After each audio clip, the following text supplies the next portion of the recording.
In the shadow of the Great Pyramid, a team of archaeologists huddles in the dim glow of headlamps. The air is thick with dust, ancient and unyielding, carrying the faint metallic tang of secrets long buried. One man reaches out, his gloved hand trembling as it brushes against a stone wall that shouldn't be there. A low rumble echoes through the chamber, earth shifting, or something more sinister. Suddenly, the ground gives way. Tools clatter into the abyss.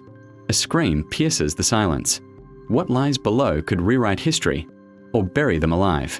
Welcome to a year where the past refused to stay silent. 2025, a time when the Earth coughed up its most guarded treasures, sparking firestorms of debate that raged from academic halls to the wild corners of the internet. These weren't just finds, they were flashpoints, controversies that questioned our origins, our ethics, our very understanding of humanity. 10 discoveries that trended like wildfires, drawing millions into heated arguments over authenticity, ownership, and the shadows of ancient sins. We'll peel back the layers, one by one, in this gripping journey through the unearthed enigmas of 2025. Feel the chill of the unknown. Hear the whispers of the dead. Because sometimes, digging up the past means facing horrors we never imagined. Our story begins in the blistering sands of Egypt, February 19th. The Valley of the Kings, a graveyard of pharaohs where the sun beats down like a curse. For decades, this place had given up its ghosts, Tutankhamun's golden mask, the opulent tombs of Ramses. But on this day, a routine scan turned into a heart-pounding revelation. Dr. Elena Vasquez, a seasoned Egyptologist with calloused hands and a scar from a cave-in years ago, led the team. They'd been probing anomalies in the rock, chasing whispers of a missing pharaoh. Thutmose II, the enigmatic ruler of the 18th dynasty, whose reign was shrouded in mystery, poisoned, perhaps, or erased by successors jealous of his power. The build-up had been agonizing. Months of permits tangled in bureaucracy, equipment failures under the relentless heat. Vasquez's journal entries grew frantic. The ground hums here, like it's alive. Then, the breakthrough. A hidden entrance, sealed for over 3,000 years. As they pried it open, a rush of stale air escaped, carrying the scent of myrrh and decay. Inside, artifacts gleamed under flashlight beams, golden amulets, a sarcophagus etched with hieroglyphs depicting battles and betrayals. But was this truly Thutmose's resting place? The inscriptions mismatched known records, suggesting the tomb had been repurposed, maybe by a rival who stole the pharaoh's eternal peace. Tension mounted as word leaked. Reporters swarmed the site, their cameras flashing like vultures' eyes. Inside the tomb, Vasquez's team uncovered a cache of jewels and weapons, but also signs of haste, unfinished walls, scattered bones. Whispers spread. Had grave robbers struck millennia ago, or was this a deliberate desecration? The climax hit when DNA samples were rushed to labs. Results trickled in under armed guard, matches to known royal lines, but anomalies hinted at foul play, perhaps arsenic in the bones. The air grew electric. One assistant swore he heard echoes of ancient chants in the windswept valleys. The fallout was immediate. Egypt's government hailed it as a triumph, boosting tourism amid economic woes. But critics cried foul, foreign teams exploiting sacred ground.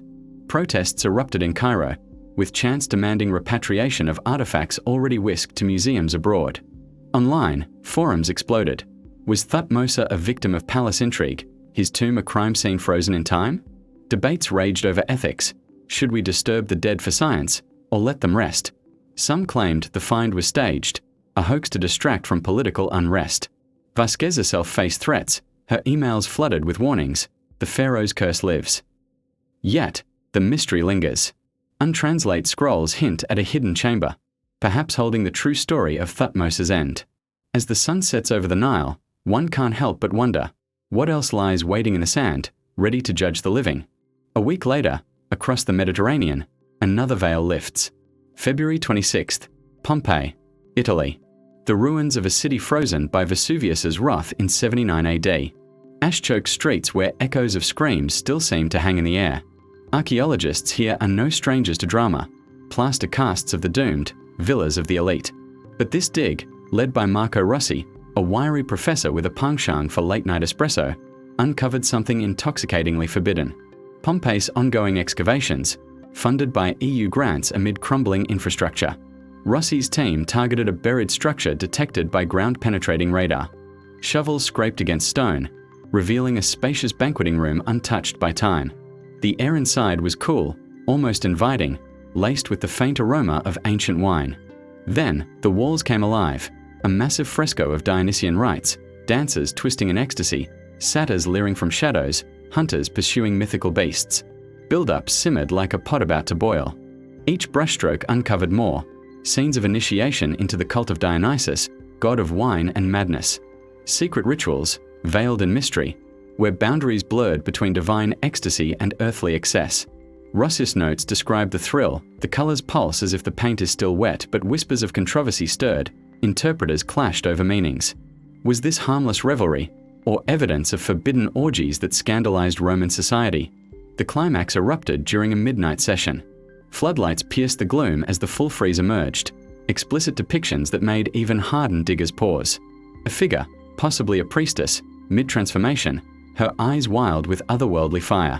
Outside, a storm brewed, thunder rumbling like the mountain's ancient growl. Rossi felt a chill. It's as if the gods watch us. Fallout spread like lava. Media dubbed it Pompeii's secret chamber of sins, trending globally. Conservative groups decried the exposure, demanding the site be sealed to protect morals. Archaeologists argued for access, but preservation fears mounted, humidity warping the frescoes, tourists' breaths eroding the art. Debates ignited. Did these rites empower women in a patriarchal world, or exploit them? Online sleuths linked it to modern cults, fueling conspiracy threads. As Vesuvius looms eternally, one ponders, could such mysteries still thrive in hidden corners today, waiting for their own eruption? Shift now to Spain, March. A rugged rock shelter in the Sierra de Atapuerca, where wind howls through prehistoric canyons. Here, the earth guards relics of our deepest kin. Dr. Sofia Ramirez, a paleoanthropologist with dirt under her nails and theories that challenge textbooks, unearthed a stone slab bearing a mark, simple, yet profound. A 43,000-year-old fingerprint, perhaps the oldest art by Neanderthals. Context unfolds like layers of sediment. Neanderthals, our brutish cousins, long dismissed as dim-witted. But recent finds painted them as sophisticated, toolmakers, buriers of the dead. Ramirez's team, battling funding cuts and skepticism, scanned the shelter for clues. The air smelled of damp earth and forgotten fires. Days of painstaking work yielded bones, flints. Then this. Tension built in the lab's sterile hum. Microscopes revealed the print's deliberate grooves, intentional or mere accident. Ramirez's heart raced during carbon dating, 43 millennia old. Whispers among the team, this changes everything. Public reveal at a packed conference. Slides flashed the mark, a swirl that could be symbol or scar. Gasps rippled through the room as Ramirez declared it art, proof of Neanderthal creativity. Rivals scoffed, accusing enhancement of the image. Consequences rippled outward. Headlines screamed Neanderthals, artists or apes. Social media wars erupted, evolution deniers versus scientists. Funding poured in, but so did hate mail. Debates swirled. If they created, did we interbreed more than thought? Moral quandaries. Should we redefine humanity's family tree? In that Spanish cave, the print endures, a silent challenge. Were they so different from us, or mirrors of our own primal souls? Egypt calls again, March 14th. The eastern desert's gold mines, scorched and unforgiving, where Ptolemaic rulers once extracted wealth from blood and sweat. Iron shackles clink to the surface, rusted chains that bound ancient slaves. Ptolemy's empire, blending Greek ambition with Egyptian might. Minds worked by captives, their cries lost to history. A team from Cairo University, led by Ahmed Khalil, braved sandstorms to map forgotten shafts. The heat baked their skin, mirages danced like ghosts. Probes detected metal anomalies. Digging deeper, the first shackle emerged, cold iron, etched with wear. More followed, a grim harvest. Khalil's voice trembled in recordings. These are not tools, they're torment. Lab analysis confirmed, residue of human sweat, blood. A ledger fragment nearby tallied lives as commodities. The desert wind howled as if mourning. Outrage globally. Parallels to modern exploitation fueled boycotts. Egypt demanded return of looted artifacts. Debates. How to honor the enslaved without commodifying their pain. In those chains, echoes of suffering persist, reminders that history's gold is often stained red. May brings us to Colombia's Caribbean depths. The San José galleon, sunk in 1708 with treasures worth billions. Divers and submersibles pierced the murky abyss, beams cutting through silt like knives. Spain's floating fortress, laden with gold, emeralds from conquered lands. Ambushed by British ships, it exploded, claiming hundreds. 2025's expedition, amid legal battles, resumed. Sonar pings revealed the wreck's form. Robots retrieved artifacts, coins glinting, cannons encrusted. But ownership claims clashed.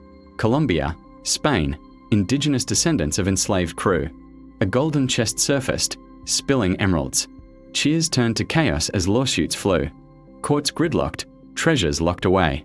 Debates on colonial reparations trended. Beneath the waves, the San José guards its curses. Who dares claim the drowned king's ransom?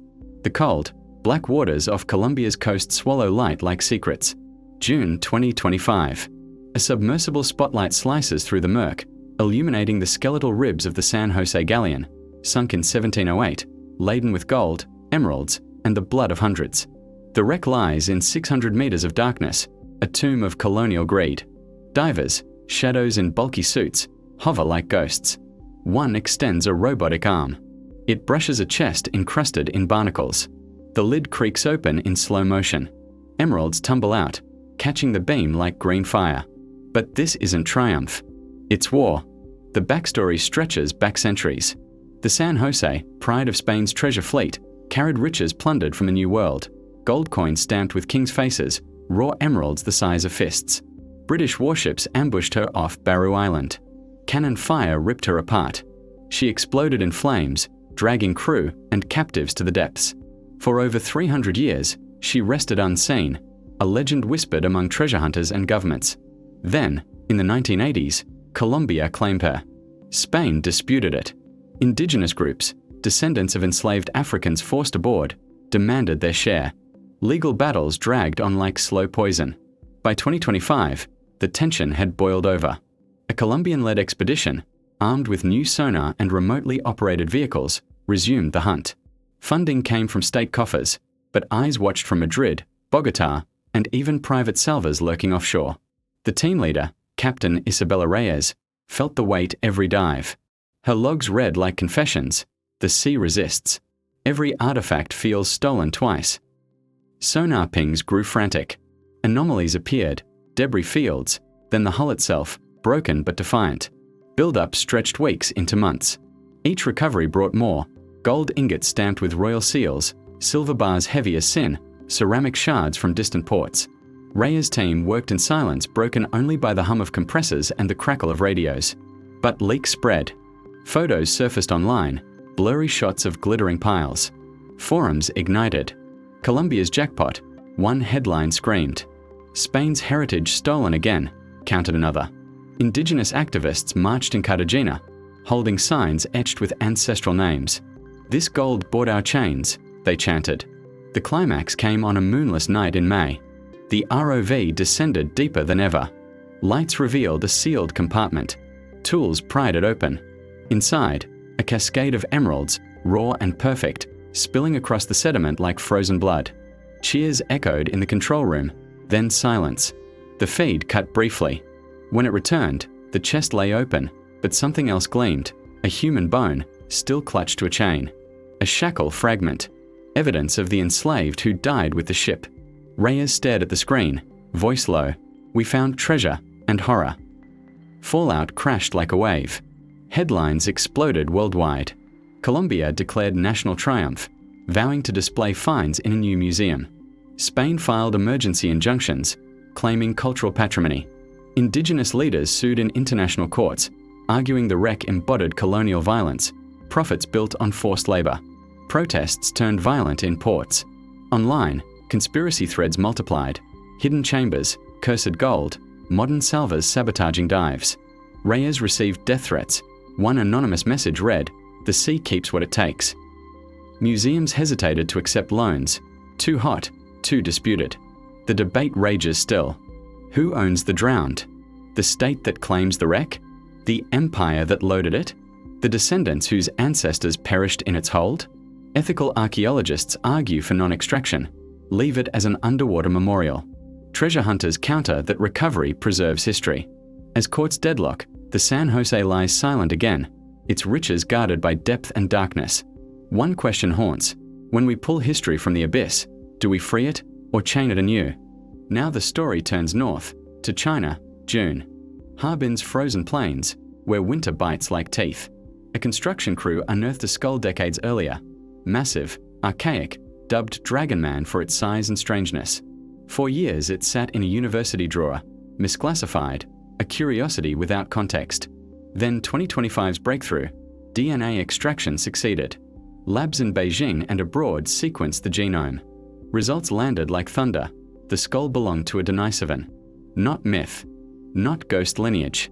Flesh and bone proof of our extinct cousins. Context builds slowly.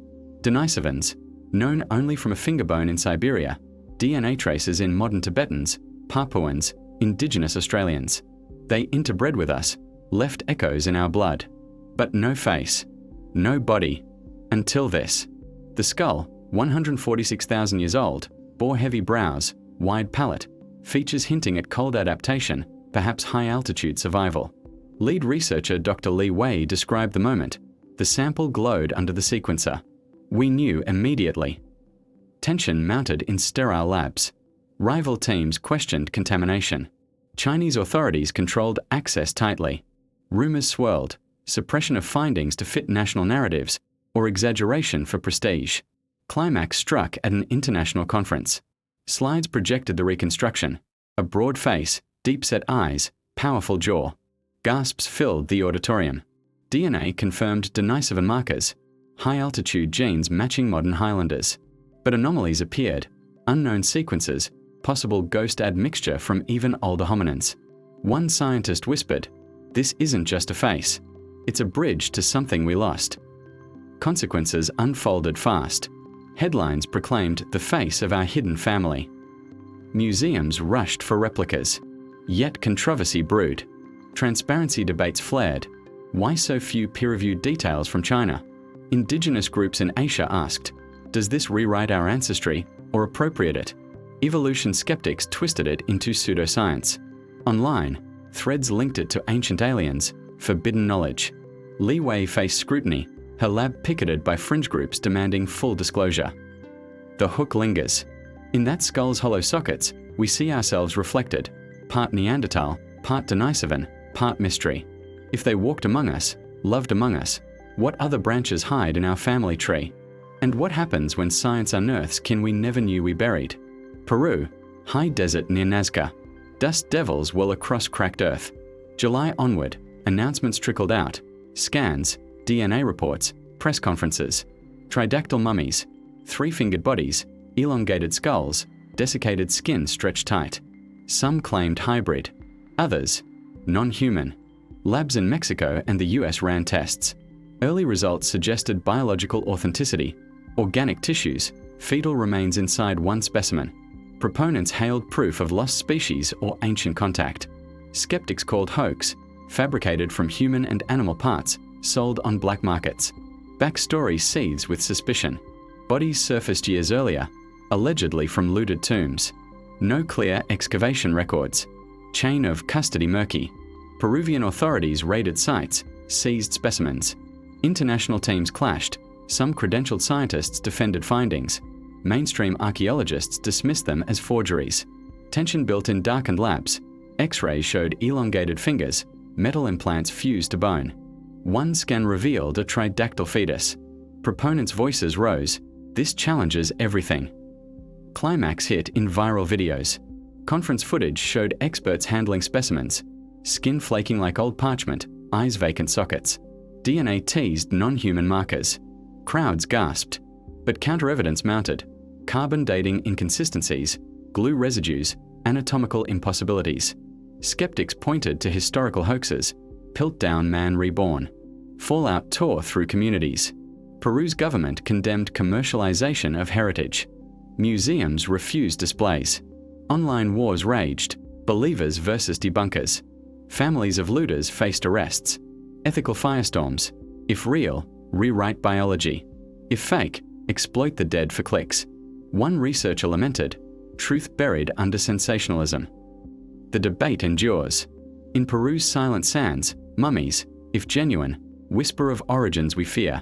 If constructed, they mock our hunger for the extraordinary. Either way, the desert keeps its counsel. August, Egypt. The Giza plateau bakes under a merciless sun, the pyramids standing like silent sentinels over secrets older than time.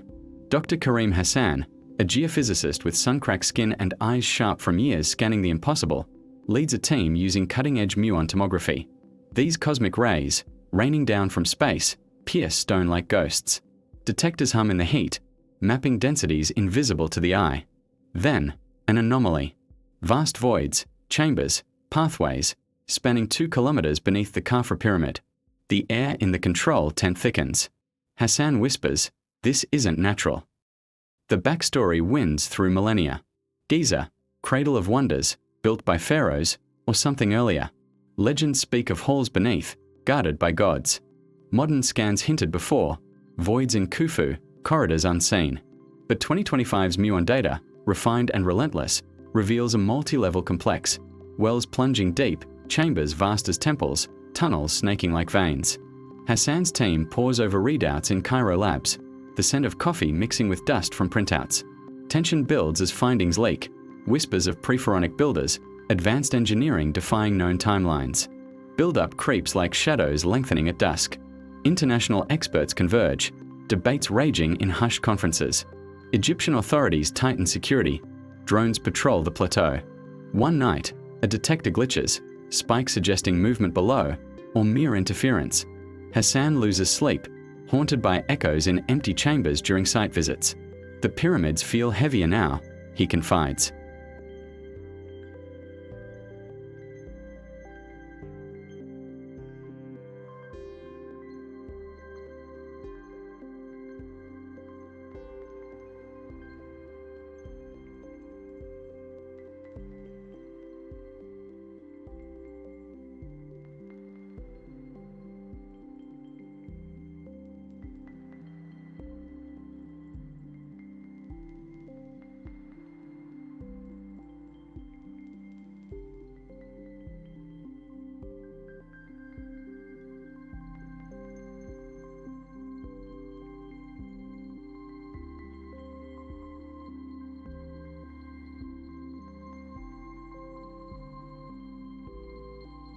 Debates fracture the world. Mainstream scholars see natural formations or unfinished quarries. Fringe voices claim proof of Atlantis-like precursors. Indigenous rights groups question colonial-era assumptions. Unresolved, are these halls tombs, storehouses, or something sacred? Unsettling thought, beneath those eternal stones, the earth still breathes secrets. What awakens if we dig deeper? September shifts to the Mediterranean, Greece and Italy entwined in ancient echoes. A battlefield site, windswept and forgotten, yields pristine Bronze Age armor, Etruscan-style plates, untouched by rust or ruin. Dr. Elena Moro, a French-Italian metallurgist with hands scarred from forges, kneels in the trench.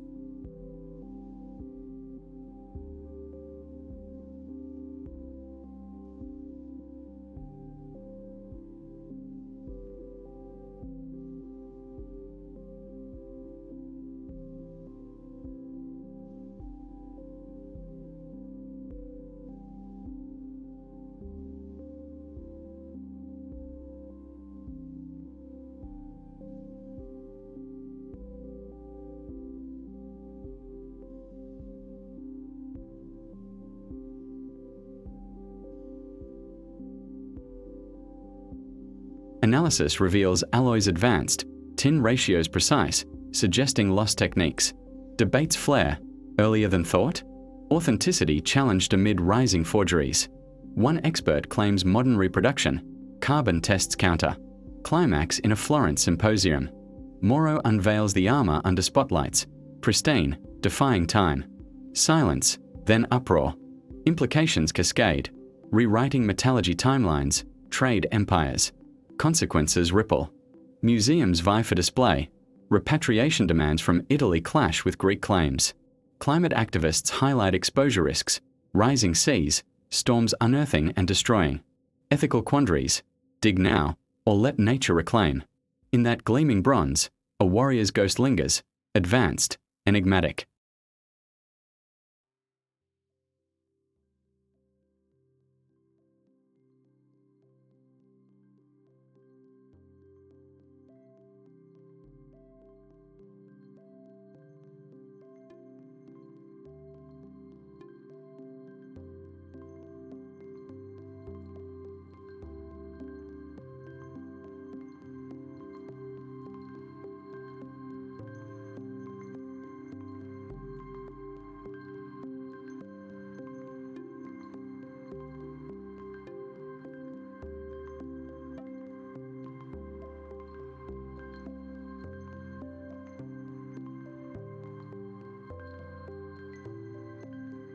But 2025's DNA and isotope studies reveal intent: embalming fluids, smoking rituals, build-up in sterile rooms. Valdez's team dissects techniques: organs removed, bodies stuffed, painted. Parallels to later cultures emerge, but earlier, humbler. Publication day. Valdez presents reconstructions, faces serene, eternal.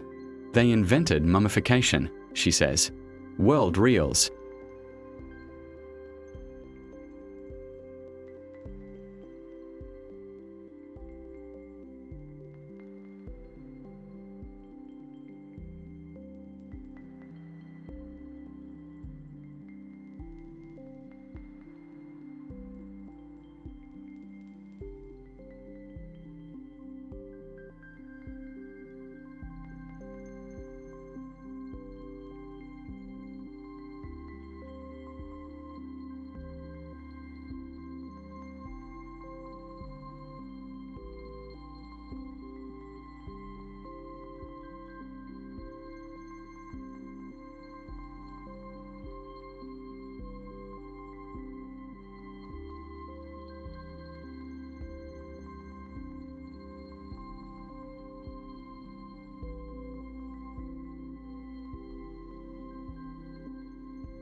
What secrets stir below, waiting for the next shovel, the next scan?